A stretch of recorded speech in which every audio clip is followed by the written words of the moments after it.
What is happening, everybody? I did my first ever live watch along on this channel today. It was fantastic. To everybody that was involved in that, I thoroughly appreciate your support and your contribution. It was really good fun. I thoroughly enjoyed it. Obviously, I covered the Chelsea game on that one, so I've just caught up on the goings on between Crawley and Leeds United. And that game finished Crawley Town 3, Leeds United 0. Now, naturally, what we need to do, because this is how it works, is discuss that game in great detail. And the only place to start, the only place to focus, is Leeds United, who I thought were mesmerising. They were absolutely outstanding. The way they approached the game. I know they're out the cup, and I know they lost 3-0. And I know that they should be fairly embarrassed and humiliated at that result. But, of course, that's not how it works. I thought Bielsa was phenomenal. I thought he really did put the effort in before the game. He would have been incredibly diligent, watching episode after episode of The Only Way is Essex and I'm a Celebrity, Get Me Out of Here, to find out exactly what these Crawley Town players can offer. And, you know, he was phenomenal. He shone, and he should be very proud of his team. Going out the cup in a rather embarrassing fashion at the hands of a club who are 67 places below his own is neither here nor there, because of their approach, because of their style, their verve, their ambition, the way that they stroked it around on the pitch. I mean, I don't really know where to start. It really was good. Leeds United do have a fairly pitiful record in this cup, as does Marcelo Bielsa. Bielsa has never won a game in the oldest cup competition in the world. He has never won a single fixture in this competition. And he's not going to start this year either. Because Leeds United are out, and over the years, I mean, Leeds United's record is poor. I mean, when you think back, even just this century, they've gone out, today to Crawley, but they've gone out to Newport, they've gone out to Sutton, they've gone out to Rochdale, they've gone out to Hereford, I think. So there are a list of clubs that have got the better of Leeds United. Look, this is no great shakes for Leeds, really, because ultimately they're not going to win the cup. But they shouldn't be going out of this competition in this way. To be fair to Leeds, I think they should have had a penalty. From the highlights I've just watched, there was an obvious penalty that should have gone their way. But aside from that, they didn't really trouble Crawley. Crawley were worthy winners. I thought Crawley looked excellent in certain points. The way they knock the ball about is similar. You know, they have a very similar ambition to Leeds.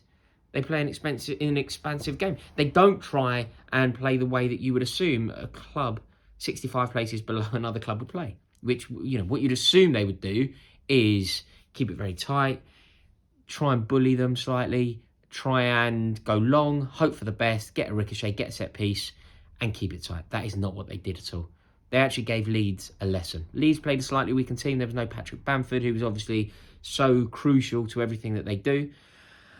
But Leeds United out the cup to the hands of Crawley. This is not good enough from Bielsa, and I'm sure that the Leeds United fans will be very gutted with this, because, you know, they're a club, and they're a club who, although their silverware haul isn't particularly impressive, they've always been there and thereabouts. I don't think any club has finished second more often than Leeds United. You know, all through the 70s, they were the team that were pushing for the title.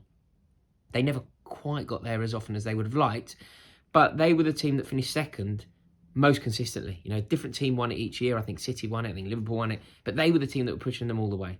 Now, a lot of the focus of this video so far has been revolving around Leeds United, and that is the case for obvious reasons. They're the Premier League club, and that is the upset. So naturally, we're going to talk about that a lot, but we mustn't fall into that narrative, and I mustn't. We must acknowledge the brilliance on display from Crawley Town, from their manager, John Yems, who seems like a real character.